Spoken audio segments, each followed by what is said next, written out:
meeting will be recorded. Massachusetts Department of Transportation may choose to retain and distribute the video, images, or audio. All parts of this meeting are considered public record. A transcript will be prepared and also made part of the public record. By continuing attendance with this public hearing, you are consenting to participate in a recorded event. If you are not comfortable being recorded, you may choose to excuse yourself from the meeting. The meeting will be open to questions and answers at the end of the formal presentation. All questions and comments are welcome and appreciated. However, we do request that you refrain from any disrespectful comments. All Massdot activities, including public meetings, are free of discrimination. Massdot complies with all federal and state civil rights requirements, preventing discrimination based on sex, race, color, ancestry, national origin, limited English proficiency, religion, creed, gender, sexual orientation, gender identity of expression, or veteran status. We welcome diversity from across our entire service area. If you have any questions or concerns, please visit the website on the screen to reach the Office of Diversity and Civil Rights. Thank you for joining our meeting. We appreciate your participation. Now I would like to introduce the members of the hearing panel. Warren Sketch, my supervisor, supervising project manager from the Boston office. Lincoln Cooper, director of highways and maintenance to the town of Harwich. Rich Bilski and Soren Karajulai from the District 5 office. And Jolene. Craig Sheehan from the Right-of-Way Bureau. Amy Archer from Park Corporation and Massdot's design consultant for this project. And the stenographer, Melissa Lugo of Advanced Support Reporting.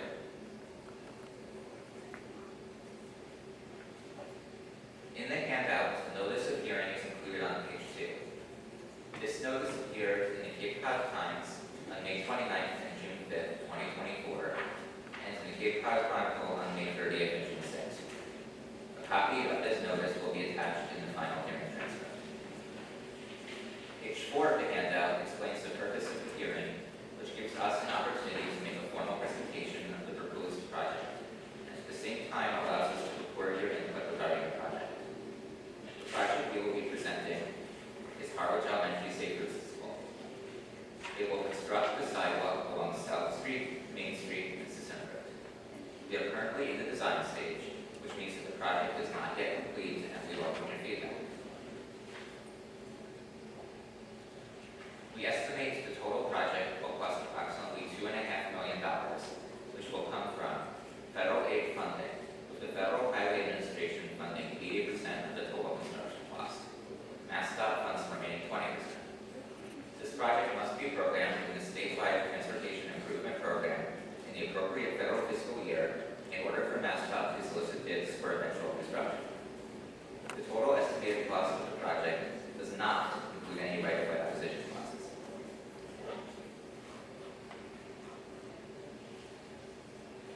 The design is expected to be completed in the summer of 2025. Construction is expected to be completed within 1.5 to 2 years. As you may be aware, the reason for the project is that the existing sidewalks surrounding the Harwich Elementary School are too narrow to facilitate students walking and biking to and from school, and some segments are in poor condition. In a few minutes, Amy Archer of Park Corporation is going to tell you about this project and how it will improve the existing sidewalk infrastructure. But first, I would like to ask Craig Sheehan to explain the right-of-way procedure.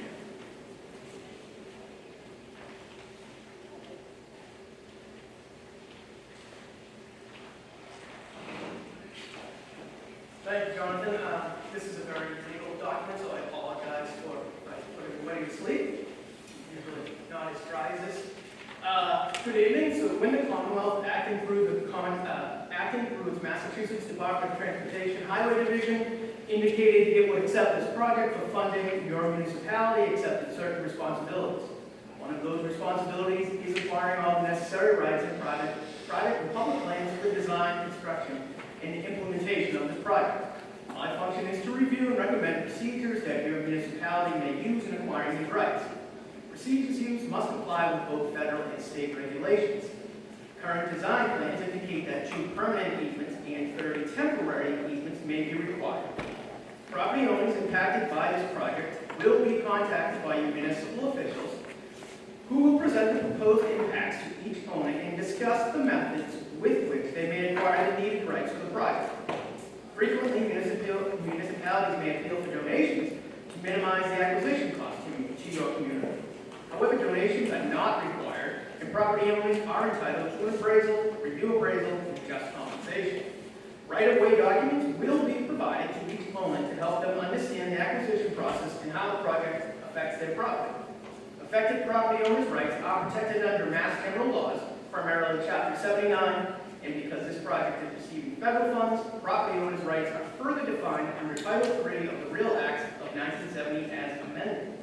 I will be happy to answer any general questions concerning right-of-way activities during an open forum. If anybody wants to meet afterwards to discuss how their property may be impacted, I will be available. Thank you. Back to you, Jonathan. Thank you, Craig. Now, Amy Archer will describe Massdot's project in detail for you. Please keep in mind that the project we are presenting to you tonight is still in the design stage. Once Amy is done telling you about the design, I'll explain the hearing procedure and then open up the hearing to your questions and comments, which we will take into consideration when completing the project's design. Please hold your questions until after the presentation.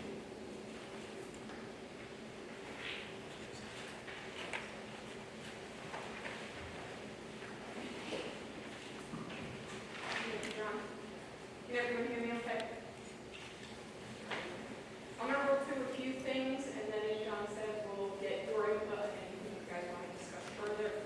I'll give you an overview of the project area and the limits of our proposed work, the needs and goals that were identified, and the reason why the project was initiated, a couple of different alternatives that were considered for each of the three roadways, the details of the project as it's currently scoped and is intended to move forward following your feedback. The right-of-way impacts, a little bit more detail on what Rick just covered. Any environmental permitting that we anticipate being required for the project, impacts to traffic during construction, and next steps.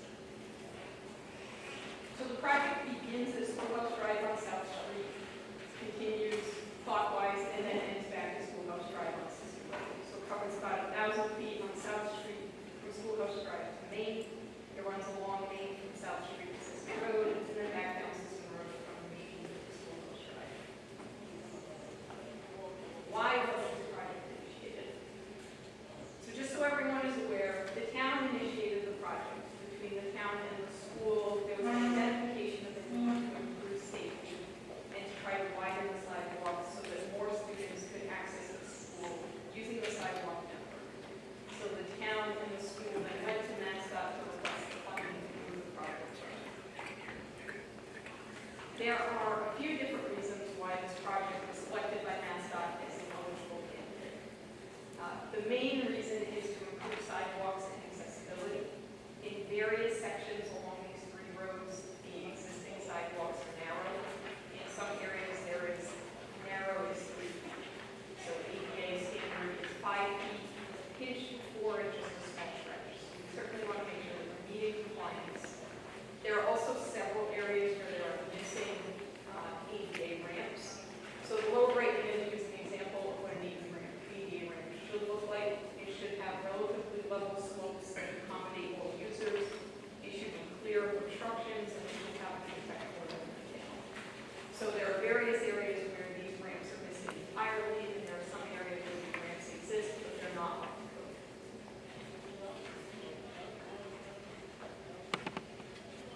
The second need for the project is to make sure that there is consistency and conformance throughout the project area. There are several crosswalks within the project limits that don't currently meet what we call desired lines. So the intended path of the pedestrians don't have a crosswalk, and the crosswalk is displaced somewhere else. It's not the key direction that the pedestrians want to turn. So we want to align the crosswalks with the desired lines. We want to make sure that sight lines are met in all instances. So at this intersection in the top right at Parallel Street and Sisson, there's quite a curve there. There is some limited sight lines. We want to make sure we're putting that crossing in the best location. And then we want to make sure there's consistency. So there are some areas where the striping of the crosswalks doesn't match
widening the sidewalk to accommodate an 8-foot width.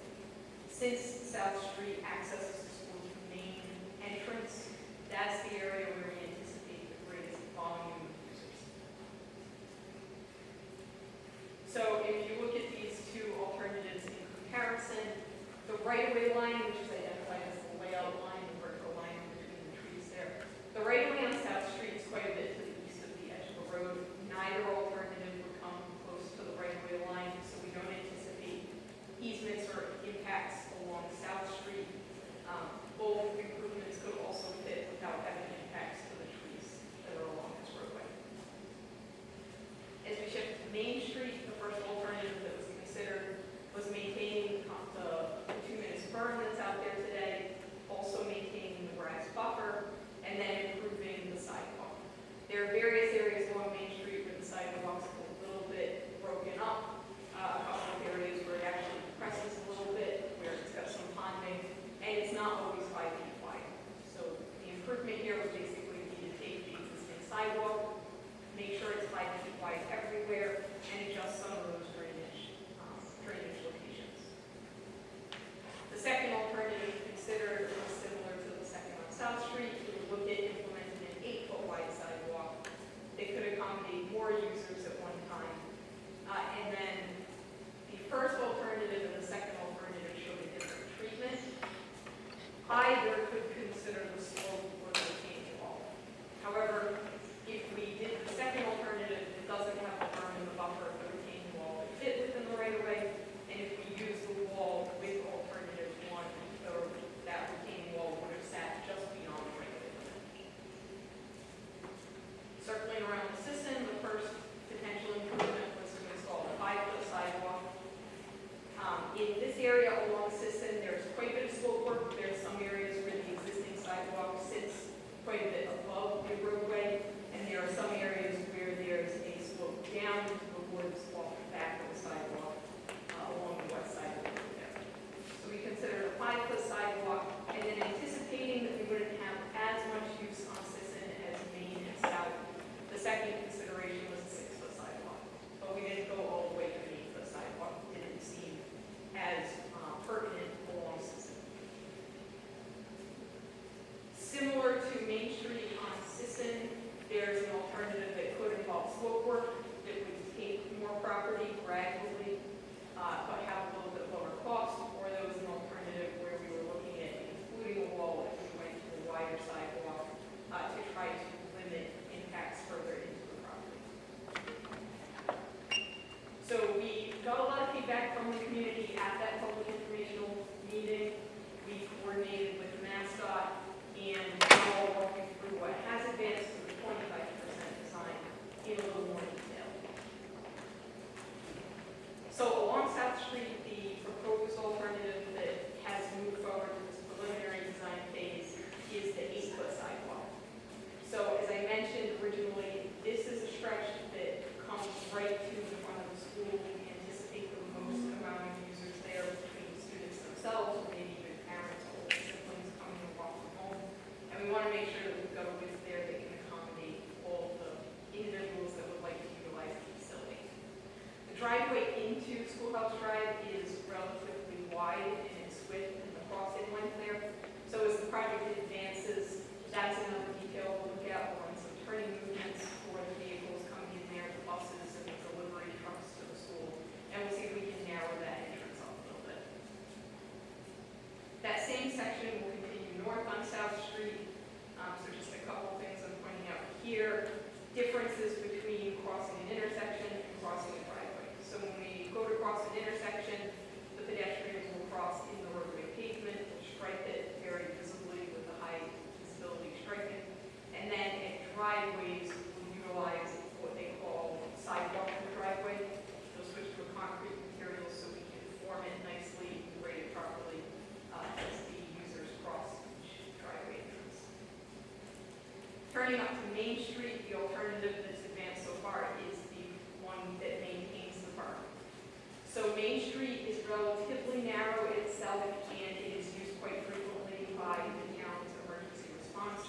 So we wanted to make sure that if there was ever a need for someone to get out of the way, they could shift a little bit further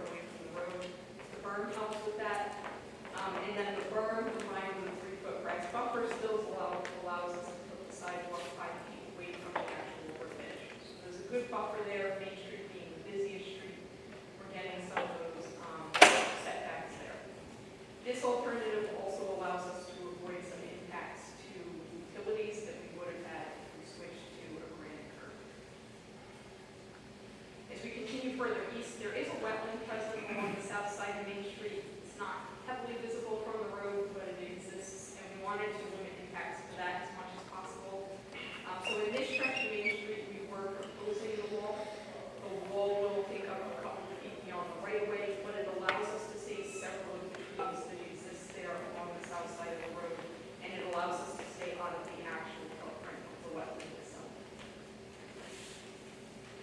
The typical section continues as we head east along this road, firm, 3-foot grass buffer, 5-foot sidewalk.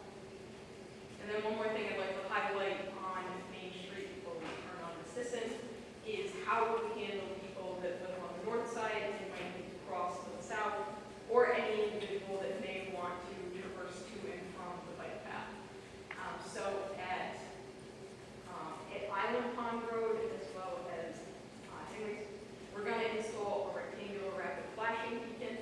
We went through and we did what's called a warrant to see if that was the most recommended improvement based on the volumes and the speed of the road. It is warranted.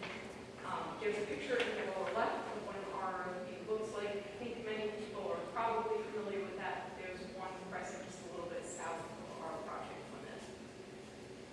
And then as we continue further east, the utility poles that are on the north side of the road towards the western end of Main Street switch to the south side of the road as we come closer to Sisson. And the grass buffer included in our typical section allows us to continue to accommodate most of those utility poles right in the grass buffer with a couple foot offset to the side. Turning on to Sisson, the proposed sidewalk at the northern end of the road approaching Main is going to stay on the east side. This connects to more of the town's amenities, and it allows us to avoid impacts to the historic property that's on the west side of Sisson Road there.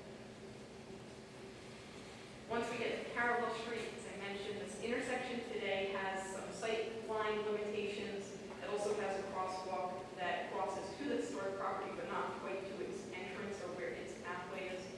So we're switching the crosswalk from the north side of the intersection to the south, taking it closer to the art center, which is one of the main areas that we understand individuals try to cross to, especially when the farmers market's out there in the summer.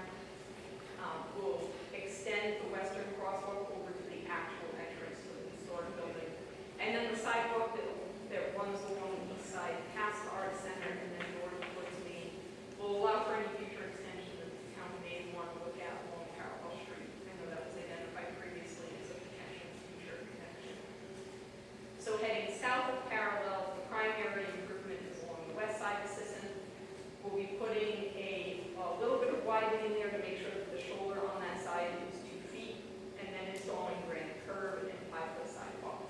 So we had heard from the public at the public informational meeting previously that during that farmers market time frame and whenever the art center is busy, a lot of people pull right over the berm and park on the sidewalk. We certainly want to make sure that's not happening. That eliminates the ability of anyone to use the sidewalk. So the granite curb there will help slow some of the speeds on Sisson a little bit and prevent that parking on the sidewalk. Heading south, getting closer to Schoolhouse Drive, as I mentioned, there's quite a bit of slope on that west side of the road.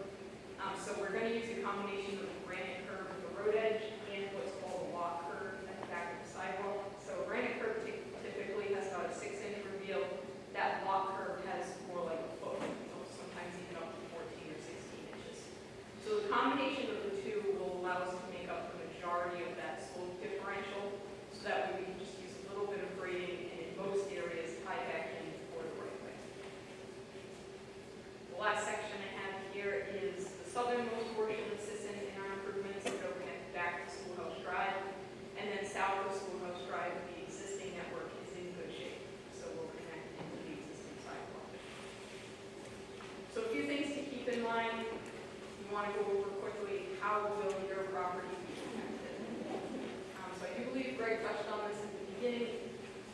The impacts to private property include primarily temporary easements. So temporary easements accomplish construction staging and limits grading.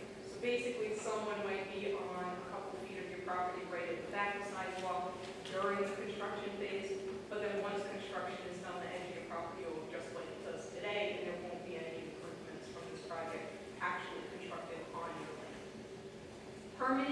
easements are proposed in two areas. So one is along South Street where there's a repositioning of the utility pole recommended to get it a little bit further off of the sidewalk. And in relocating that, we anticipate needing a guide to anchor it. The guide would extend on the private property. It's actually the school parcel. And then the other two permanent easements would be for the wall on Main Street. As I mentioned, to get the berm and the grass buffer, the 5-foot sidewalk, and then the wall. The wall itself will sit just behind the right-of-way. So it's a couple feet wide. It would be constructed at the back of the right-of-way, and there would be a permanent easement proposed that straddles two property lines for the construction of that wall. As I mentioned, that wall allows us to very much minimize the impact of the tree stand and avoid the wetland. So the buffer that exists to the homes on those properties would remain. So what are the environmental, cultural, and community impacts? Well, the construction of that retaining wall allows us to avoid the wetland. However, we do still have an anticipated impact to a few trees. Once we get over 4 trees being impacted, we have to go to NEPA, which is the Mass Environmental Protection. In applying to NEPA for their review, that will also give the public another opportunity to provide input on this project. The NEPA process requires another hearing related to that specifically.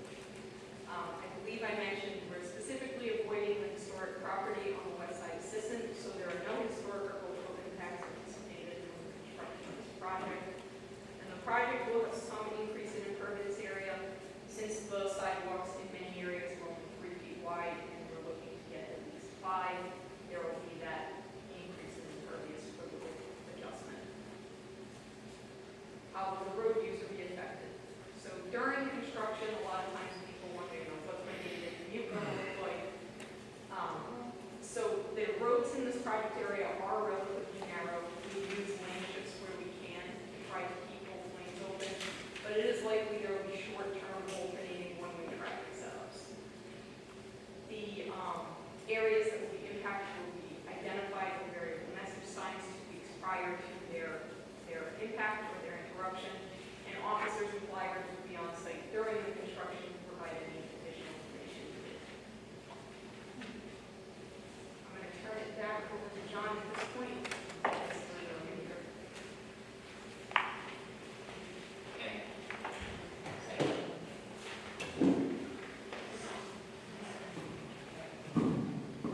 Thank you, Amy. Before I open the hearing to questions and comments, I would like to explain the hearing procedure. First, as stated previously, the purpose of this hearing is to solicit your input regarding this project.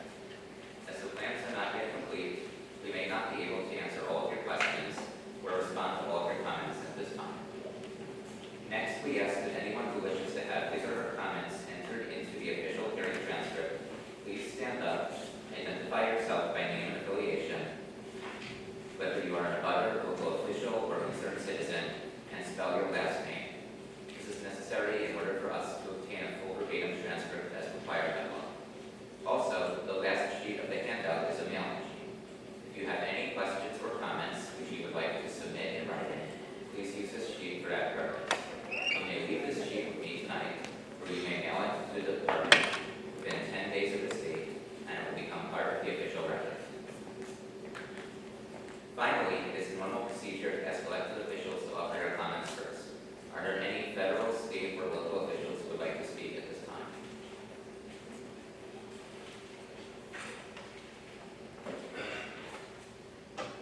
Jonathan, if people have questions, so what we need to repeat them or respond to them.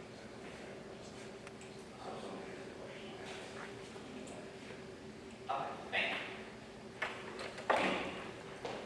Thank you, Lynn Cooper, DPW Director.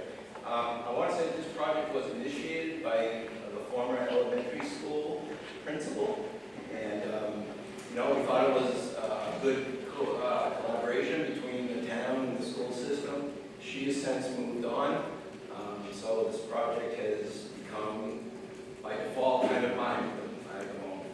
I've done a number of projects with Massdot. We've got 5 currently in the queue or under construction in the town of Howard. working with my Massdot contacts. This project has been completely funded by DOT, including the initial design, reconnaissance survey, every bit. So I think, this is a home run project by any stretch of the imagination, and I thank all of the DOT personnel for their efforts.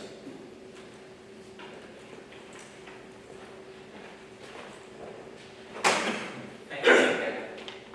Anyone else, officials?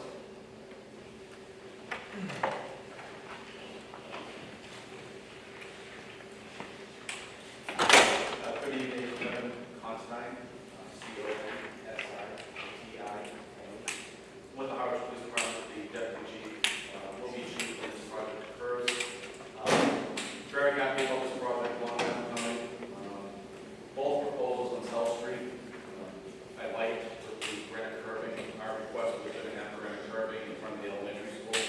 We currently have issues with parents picking up kids and crossing over the sidewalk and onto the grass, which can't be the sidewalk, it just causes safety issues. So those granite curbs are huge there. Our second request, and I like to see the crossing triangular signs at those two locations on Main Street. Our other request, if it's appropriate for this project, we do have a speeding issue on Main Street. I think this will not slow it down tremendously. And there'll be more people using this with the nice sidewalks, whether it be bikers or walkers. So our request as part of this project would hopefully be installing some type of electronic speed zone signs on Main Street, so coming from our center, then coming from the direction of Great Western onto South Street. So appreciate your effort in this and looking forward to this project. Thank you.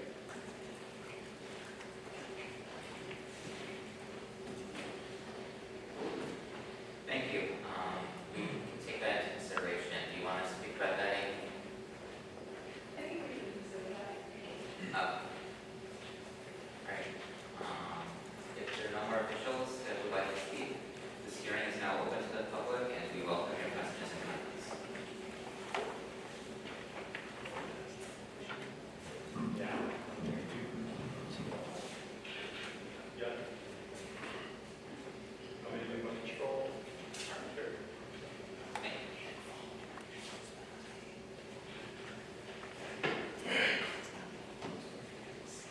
Hi, my name is Ray Ryder, R-Y-D-E-R.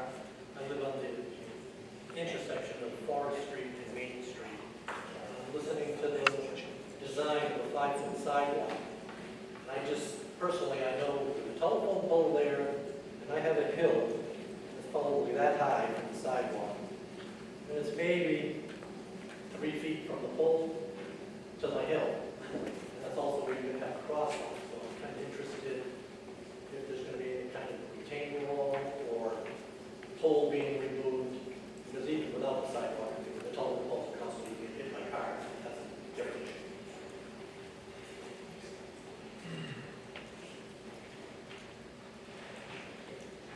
There are a couple areas along Main Street that is a great differential as well, the western part and of course, your property.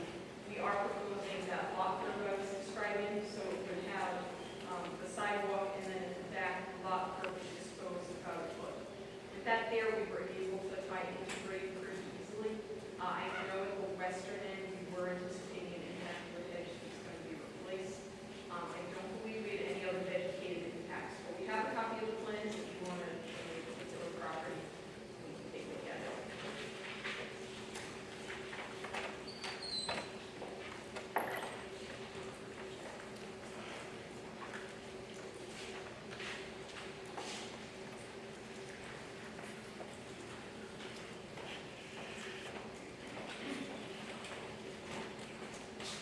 Hi, I'm Frank Sobuski, and I'm with the Harvard Byways Committee.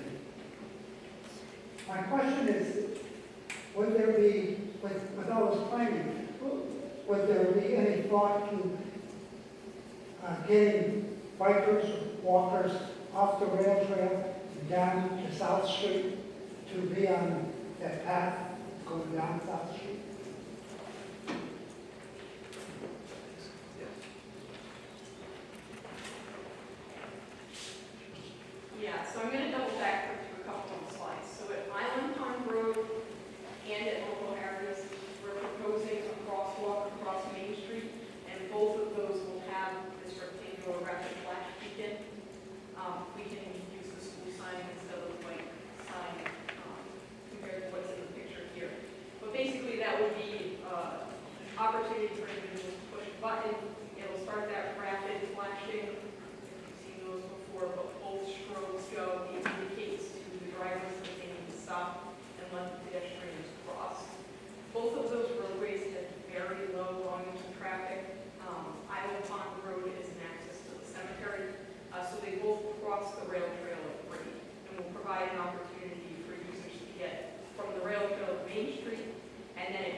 If you have any further questions or comments which you would like to submit, please email Massdot at massdot.projectmanagement@dot.state.ma.us or use this sheet for that purpose.